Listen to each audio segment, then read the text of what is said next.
গণেশ দাদা, আজ বুঝি গঞ্জের হাটে গিয়েছিলে? গঞ্জের হাটের ভিড় কম মনে হলো গণেশদা। গণেশ দাদা, আজ মনে হচ্ছে সওদা খুব একটা ভালো হয়নি। কারণ তোমার মুখটা কেমন ভার হয়ে আছে। বুঝতে পারছি, আজ আমারও কামাই কম হয়েছে। কারণ গঞ্জে আজ মানুষের আনাগোনা কম হয়েছে। এই তোমায় দিয়ে 3 বার গেলাম, তা তুমি বলো 3 বারে আর কত টাকার কাজ করতে পারলাম? গ্রামের লোকজন আজ গঞ্জের কাছাকাছি দেখলাম না। ব্যবসা বাণিজ্য সবারই খারাপ, তাই না বলো? এই রকম চলতে থাকলে গ্রামে আর মানুষ তো থাকবেই না, সকলেই শহরে চলে যাবে কর্মসন্ধানে। আমার মতো মানুষ তো গরুর গাড়ি চালিয়ে কাটিয়ে দিলাম। আমাদের পরের প্রজন্ম কি করে খাবে গ্রামে? আরে ভাই রঘুবীর, ঠিক কথাই বলেছিস। আজ গঞ্জে লোকজনের আনাগোনা খুবই কমই ছিল, তার জন্য আজ তাড়াতাড়ি ব্যবসা বাণিজ্য হয়ে গেছে। আজ সওদা খুব একটা ভালো হয়নি। জামাল নিয়ে গেছিলাম, তার অর্ধেকে ফেরত নিয়ে এসেছি। এই রকম চলতে থাকলে গ্রামে ব্যবসা বাণিজ্য করাই বন্ধ করে দিতে হবে। এইভাবে চলতে থাকলে সংসার চালানো দায়ী হয়ে যাবে। এখন দুর্মূল্যের বাজার, জিনিসপত্রের দাম আগুন। মাছ নিয়েছিলাম, সর্ষে, তিল, ধনে আর কিছুটা জব, তার তো অর্ধেক মালই ফেরত আসলো। মনটা খারাপ। মহাজনের ধারের টাকা পরিশোধ করতে হবে, আর যদি টাকা পরিশোধ না করি তাহলে সব মাল রেখে দেবে। তারপর খাজনা বাড়িয়ে দ্বিগুণ করেছে। মহাজন তো নয়, রক্ত চোষা বাদুড়। আমাদের মতো সাধারণ মানুষের রক্ত চুষে ও ধনী হয়ে চলেছে।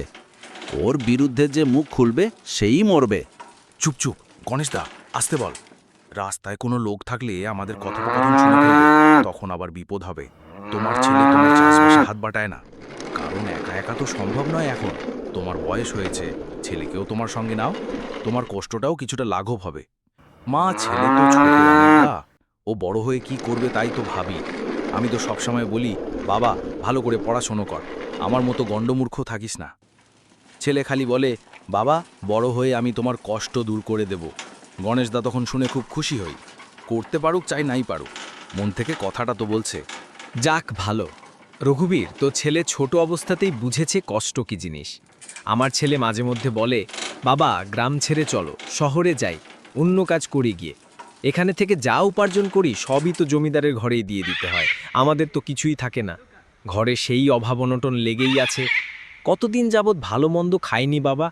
আমি খালি বলি, এই বছরের ফসল তুলে এবার আমরা পেট ভরে ভালো মন্দ খাবো। শেষে জমিদারের পেয়াদা এসে সব নিয়ে চলে যায়। রঘুবীর, এই হলো আমাদের পরিস্থিতি।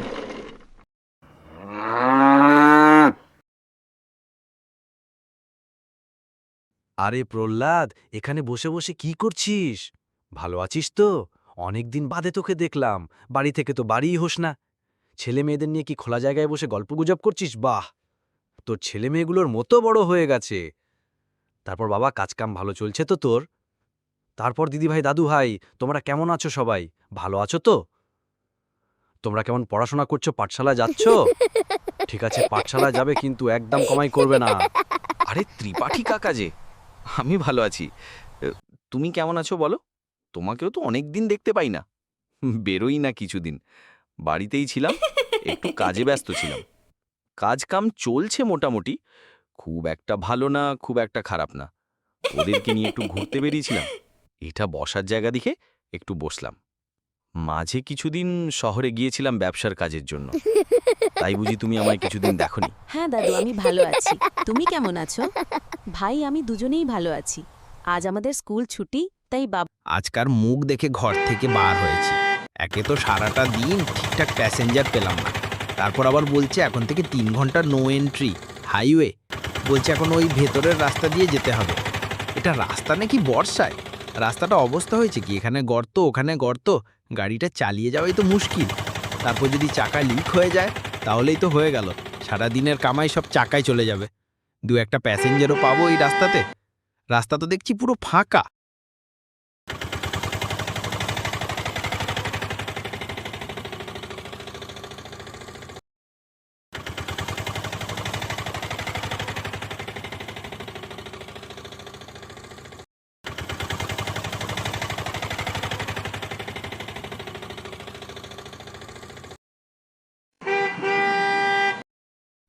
কি দেরি হয়ে গেছে, তারপর বলছি রাস্তায় নয় তুই এখন থেকে ৩-৪ ঘন্টা। বলে তো দিল এই রাস্তাটা নাকি শর্টকাট। একটা অটো যাচ্ছে মনে হচ্ছে, ওর পিছু ধরি। রে ভাই, কি রাস্তার হাল রে ভাই। আর যদি লেট হয়ে যায়, আজ বাবুর কাছে বকা খেতে হবে। বাবু বলেছে ঠিক টাইম মতো অফিসের সামনে আসতে, তিনি আজ মিটিং সেরে শপিং মলে যাবে।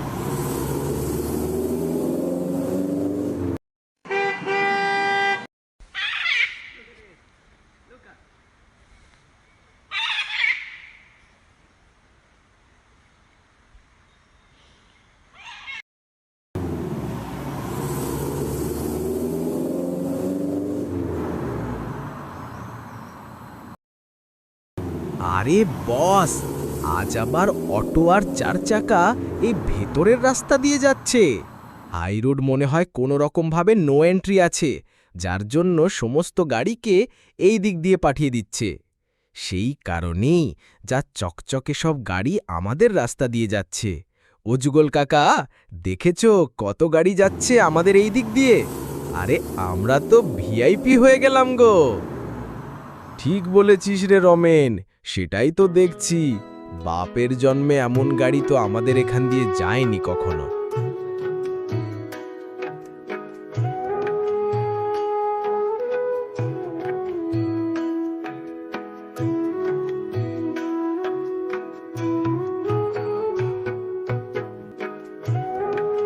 আরে বৌদি, দেখছেন আমাদের এখান দিয়ে আজকে বাইরের কত গাড়ি যাচ্ছে?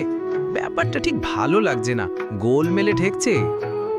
আমার তো মনে হয় কোনো ভিআইপি কোনো ব্যক্তি হাই রোড দিয়ে যাচ্ছে, যার জন্য এই ধরনের গাড়িগুলোকে সব আমাদের ভেতরের রাস্তা দিয়ে পাঠিয়ে দিচ্ছে। একে বৃষ্টিতে রাস্তার অবস্থা খারাপ, এত গাড়ি গেলে রাস্তা কি হবে? হ্যাঁ ঠাকুর।